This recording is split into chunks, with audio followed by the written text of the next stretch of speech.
और बड़ी खबर इस वक्त बिहार में कोरोना से एक और मरीज की मौत हो गई है। ये बड़ी खबर इस वक्त बिहार से आती हुई पटना के एनएमसीएच में मरीज की मौत हुई है।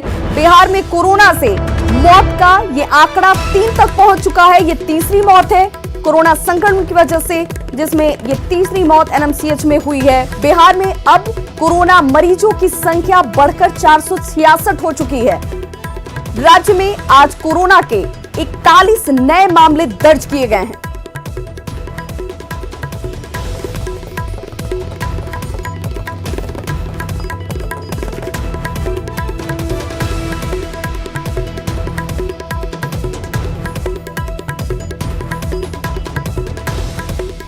तो पटना के एनएमसीएच में मरीज की मौत हुई है, जिसमें ये आंकड़ा बढ़कर बिहार में कोरोना संक्रमण की वजह से 3 तक पहुंच चुका है। एनएमसीएच में कोरोना पॉजिटिव मरीज जिसकी मौत हुई है, अब तक 466 मामले कोरोना पॉजिटिव के सामने आए हैं। 64 साल की कोरोना पॉजिटिव की मरीज की मौत, पहले से कैंसर से ग्रसित था ये मरीज, जिसकी आज मौत हुई है। और कोरोना संक्रमण की वजह से मौत का ये आंकड़ा जो है वो 3 तक पहुंच चुका है। सहयोगी रजनीश हमारे साथ इस वक्त फोन लाइन पर जुड़ चुके हैं। रजनीश, ये परेशानी जरूर बढ़ जाती है जब मौत के आंकड़े में तब्दील होती है। फिलहाल क्या कुछ जानकारी? देखिए, जिस तरह से लगातार पिछले 10 दिनों से जो पॉजिटिव मरीज है उनकी संख्या में इजाफा देखी जा रही है, तो अभी एक बुरी खबर कहिए बिहार के लिए, एक और मरीज है उनकी मौत हुई है अभी एनएमसीएच में। मोतिहारी के 64 साल के एक मरीज भर्ती हुए थे, जो कि 26 अप्रैल को ही एडमिट हुए थे। हालांकि डॉक्टर पहले ही बता चुके थे कि हालत जो है इनकी स्थिर बनी हुई है और ऐसे में खतरा बना हुआ। तो अभी मौत की खबर मिली है और स्वास्थ्य विभाग ने पुष्टि भी कर दी है, तो निश्चित रूप से एक बड़ी खबर है बिहार के लिए। इससे पहले जो मौत हुई है वो वैशाली के मरीज की मौत हुई थी, और साथ ही सबसे पहले जो बिहार में मरीज की मौत हुई थी वो मुंगेर के मरीज थे। कुल मिलाकर 3 मरीजों ने अब तक दम तोड़ दिया है कोविड-19 की वजह से। हालांकि डॉक्टर का कहना है कि जिनकी मौत हुई है वो पहले से कहीं ना कहीं कैंसर से पीड़ित थे, इसकी वजह से ही मौत हो सकती है। लेकिन फिलहाल ये कहा जा रहा है कि पॉजिटिव थी, तो पॉजिटिव होने की वजह से इनकार नहीं किया सकता है। तो कहीं ना कहीं राज्य में जो भी मरीज है उनमें सतर्कता बरती जा रही है, और जो भी आइसोलेशन वार्ड है या फिर क्वारंटाइन सेंटर है वहां पर विशेष इलाज का इंतजाम किया जा रहा है। और डॉक्टर जो है लगातार मुस्तैदी से काम कर रहे हैं, क्योंकि जो पॉजिटिव मरीज है खासकर 60 साल के ऊपर के मरीज, उनका विशेष ध्यान रखा जा रहा है। मौत के आंकड़ों में इजाफा नहीं हो, इसको लेकर स्वास्थ्य विभाग ने सभी अस्पतालों को अलर्ट पर रखा है।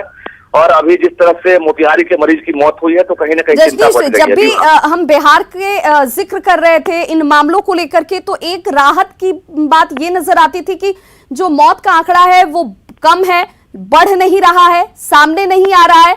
ऐसे में इस एक और मौत के बाद ये चिंता बढ़ जाती है उन लोगों के लिए जो गंभीर बीमारियों से भी पहले से ग्रसित हैं और कोरोना का संक्रमण भी।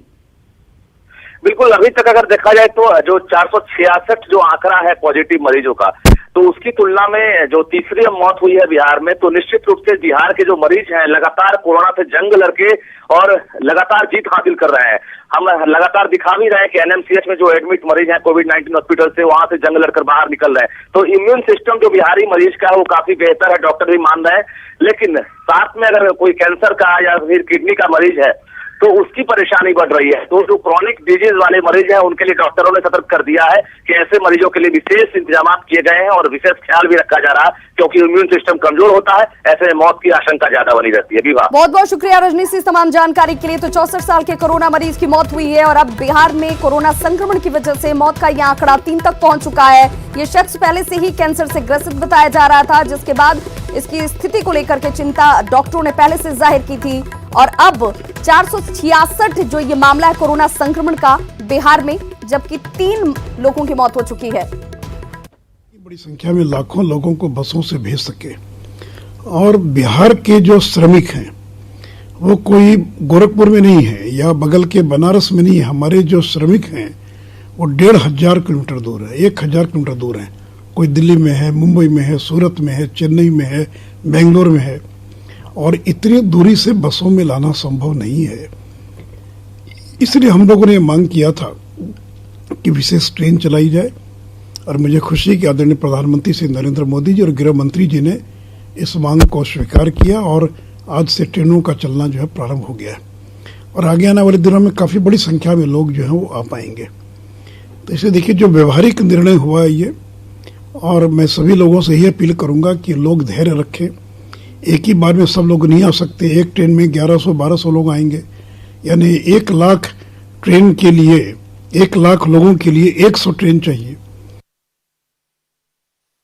पीएम सुशील कुमार मोदी को आप सुन रहे थे, जिन्होंने कहा कि देखिए दूरी इतनी है, जहां पर प्रवासी बिहार के लोग रह रहे हैं उन लोगों को। और इस वक्त झारखंड के मुख्यमंत्री हेमंत सोरेन क्या कुछ कह रहे, सुन लेते हैं। जहां तक बहाली की बात है, वो विभागीय रिम्स प्रबंधन के अंदर वो चीजें हैं। अब वो किन वजह से लंबित है वो बाद में देखा जाएगा, लेकिन उसको लेकर लैब रुकेगा ऐसा नहीं।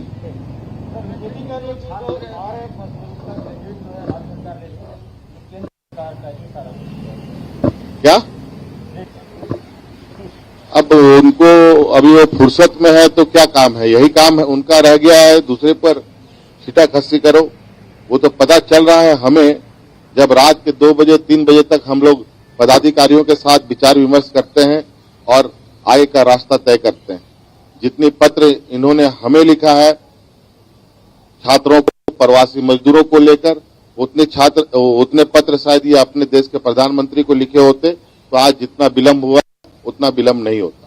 सर, जो छात्र आना चाहते हैं अभी के साथ, लेकिन उनको परमिशन बहुत सारे डीएम परमिशन लाना चाहते हैं अपने बच्चों को। नहीं, बिल्कुल स्पष्ट आदेश है। जहां आपको ऐसा लगता है कि जिनको नहीं मिल रहा है उसकी जानकारी हमें दें, उनको तुरंत निर्धारित अवधि तक के लिए पास निश्चित रूप से मिलेगा। तो झारखंड के मुख्यमंत्री हेमंत सोरेन को आप सुन रहे थे, जिन्होंने कहा